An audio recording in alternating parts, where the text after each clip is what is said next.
Okay, a few things. The debate over a debate continued today in Quebec after Liberal leader Mark Carney expanded on his decision not to participate in a French language debate put off by TVA that had a steep entrance fee. Well, Conservative leader Pierre Poilievre made the Liberals an offer.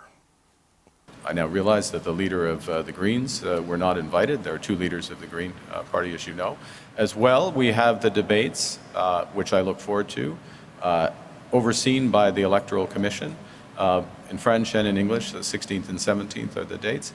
I look forward to those debates. Well, his excuses are changing from day to day.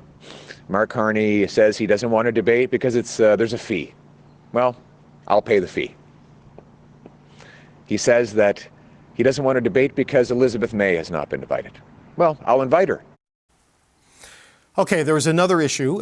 Mark Carney made a couple of errors today, and this could be another issue in Quebec. Just have a listen to these comments from the Liberal leader. You want des défenseurs de la justice sociale, comme Nathalie Pronovost à Montréal.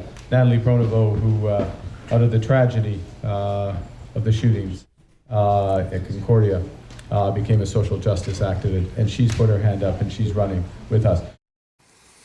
Okay, I want to start with Françoise and Emily on this. Françoise, the TVA debate, we can talk about that in just a second.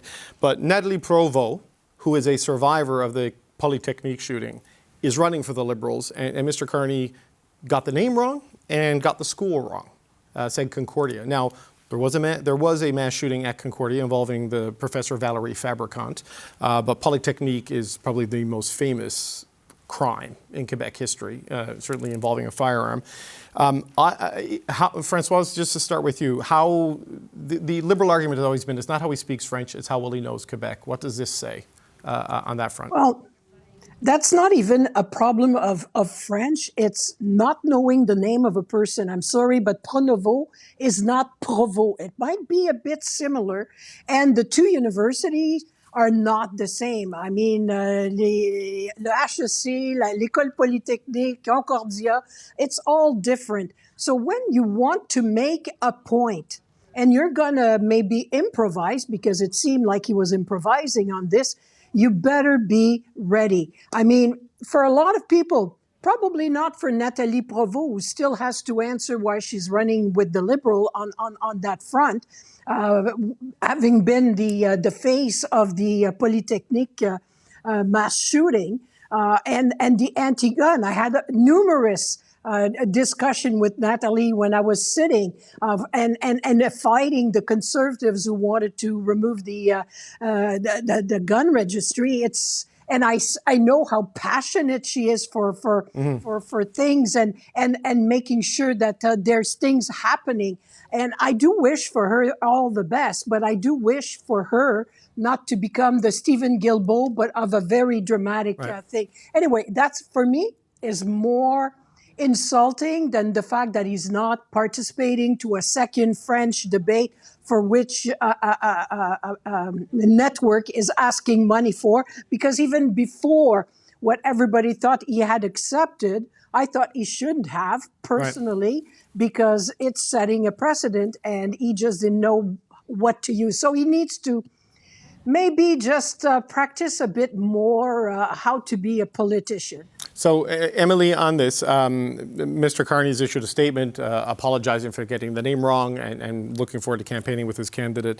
Nathalie Provost has done an interview giving Mark Carney a pass, as you may expect from a Liberal leader, a Liberal candidate with a Liberal leader, saying it was a slip of the tongue. She makes these mistakes herself. I mean, how do you think voters in Quebec are going to see this? First of all, if the question of does Mark Carney even understands or knows Quebec becomes a thing that keeps on repeating, it's an issue. For now, it's like it's still at day 2, 3, 4. I don't even know anymore, but we're still already in the campaign. But if it keeps on happening, then it becomes a story. I also think that it's a rookie mistake in the sense that if you do have something on the tip of your tongue, you're not necessarily know. There's obviously ways to avoid the detail that you don't have right now in your mind. And so even the fact that you get into that is because you're not used to public speaking in front of journalists. Otherwise, you avoid the mistake if you know you're blanking. I also think that it is an issue that Mark Carney did not say right away that he's not doing this debate because of the fee, as a matter of principle.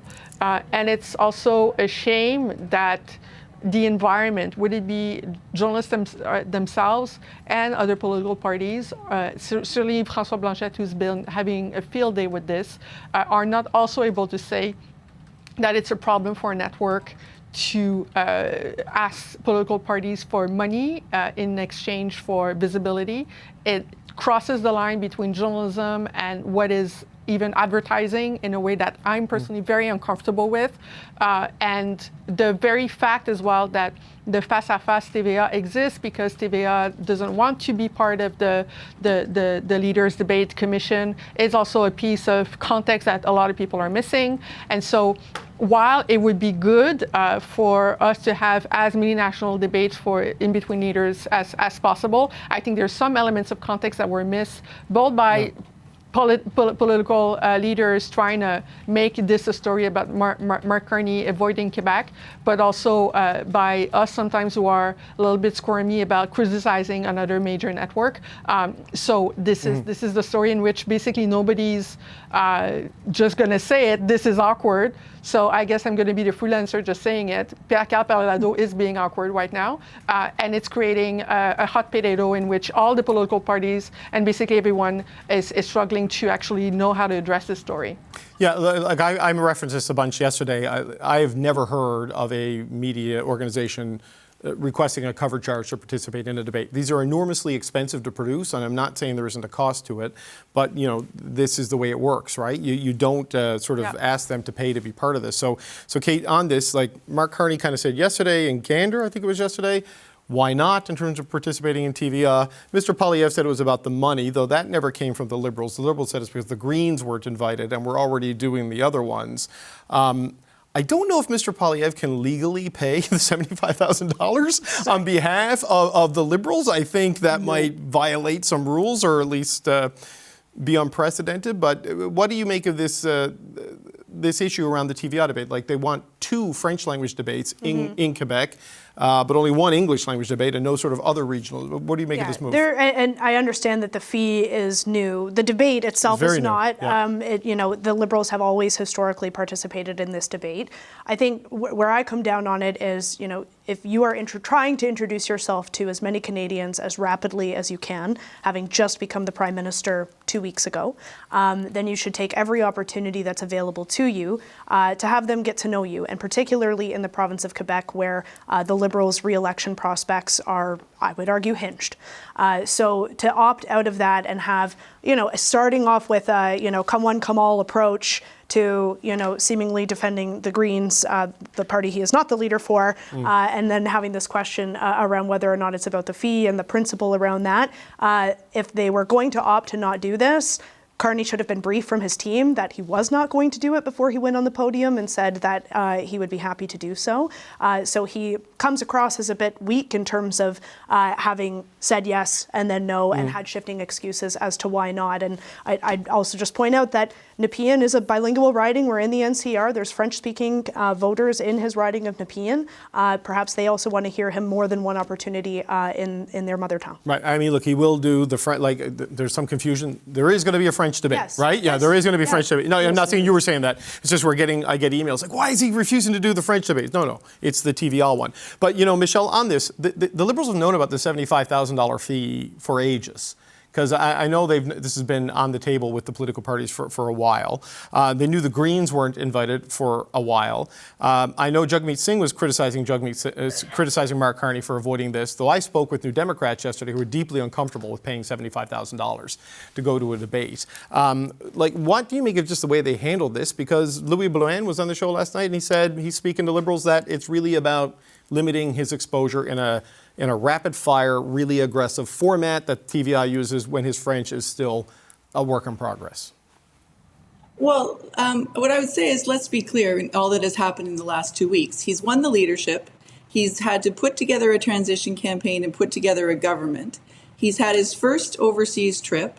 and then kind of traveled across Canada, and then he's called an election campaign. So I think you can probably excuse them for not, getting back to a certain group sooner about a request that they might have had during the election campaign. First of all. And second, I don't understand for the life of me why anybody would think that it's okay to pay to play and to take part in something, to have access to radio waves. Like that doesn't seem like that is kind of part of democracy and part of kind of how the fabric of how we do things with journalism in Canada. There are 2 debates, one in English and one in French, and he is very happy to participate in those. And there's never been any hesitation about that. I think that I suspect that they will be very heavily watched as Canadians seem incredibly tuned into this whole, to this election campaign. And I would also say that being able to get out across the country and travel is sometimes a better use of time than being tied up for over a week, probably if you're going to have 4 debates, because you're not going to have 2 in English or 2 in French and not have 2 in English. And so all of a sudden you're taking, a full week off the campaign trail. So I think that that it's a completely reasonable decision to not participate. And really, why would you? I appreciate it's been busy, but other than the leadership date itself, he's made all the other decisions, right? The trips were his. The election timing was his. I mean, if he needed more time to get these things buttoned down, I mean, Michelle, he could have waited, couldn't he? Or he could have prioritized these things over going abroad and calling a quick election. Well, I'm not sure that Canadians would put deciding whether to participate or not and pay $75,000 for a French leaders debate in an election campaign above the idea of actually calling an election. I think that he had his priorities bang on, to be honest. I'm just curious, do we think, do people here think, I mean, Kate, is look, I know I say this, I mentioned this last night, the perch of the public broadcaster, right? We get money from taxpayers, and I get it, our costs are heavily subsidized. But charging political parties for a podium or a lectern in a debate, is that a precedent that's good for Canadian elections right now? Because it does squeeze out smaller parties who might be the threshold. I don't know. I have some faith in journalists to not provide, favorable coverage because of asking to recoup production fees associated with a very expensive event. I think there is a way that it can be done. I would have faith in journalists to conduct a debate in a free and fair environment. Yes, seeking to help cover some of those costs. I don't view it, to be honest, as all that different than the campaign plane discussion where, parties are subsidizing to some effect, not all, not in its entirety, but bringing media onto the plane, providing hospitality to media. I don't think any party would necessarily expect favorable coverage for having done so. So I think the integrity of the profession is such that you can host this debate, you can have a cost, you can have that cost be what it is. And at the end of the day, I really think this is about presenting yourself to Canadians in as many forums and formats as you are able to do in a very short period of time. Sure. And Carney is opting out of taking that opportunity. Sure. And look, I know where Emily and sorry, quickly, Michelle. Yeah. If Global News or CTV said, pay me $75,000 to participate in a debate, there's not a chance that all the parties would have actually accepted that. Well, I mean, we don't know because we do the consortium, and pool costs and these sorts of things. So I know where Michelle and Emily are on this. I don't know, Francois, just a quick thought, but just on the plane thing, I know it's very expensive to go. I don't know if it is impartially offset by the party, but to go with the Liberal campaign this election is $34,000 per journalist per week. Or sorry, for the campaign. Sorry, not per week. It's about $6,500 a week. So yeah, no. I fact checked myself. But it's about $34,000 for that seat on the plane, and you pay for your own hotels and all these things. So that's food and travel. That's it, and all the other stuff is extra. So it is costly, but organizations are willing to pay it. But what do you think, Francois, just as a final point, quickly on the idea of media charging for a debate spot?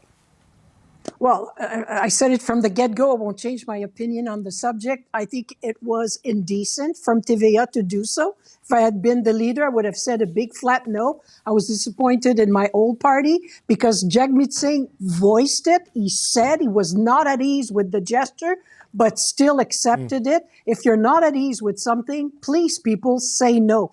And that being said, I so agree with Emily. I mean, it's TVA Don't forget Pierre Pelado, ex-PQ leader. There's some games there, and it makes me laugh when I hear some of the comments, because I don't know if it's my memory was not right, but I thought that Stephen Harper refused to go on the consortium in 2015. So it's like, and what was the justification? He picked others. I mean, and to say that these debates will make people know a bit more, most of the time the next day we'll all be commenting on your show and say, no winner, real, no clear winners, whatever. So do we know a bit more of these people? Anyway. Yeah. Well, we'll see. There were a lot of debates in 2015, though. I know he didn't do the media one, but Stephen Harper did a lot of debates in that election. Okay, we got to end this debate, and I want to thank you all. It only cost you $50,000 each to come here. I'm joking. I want to thank the Power Alpha meter, Emily Nicolas. My bill was $80. What's that about? Well, you know, we'll talk. Michelle Catario, Françoise Boivin, and Kate Harrison.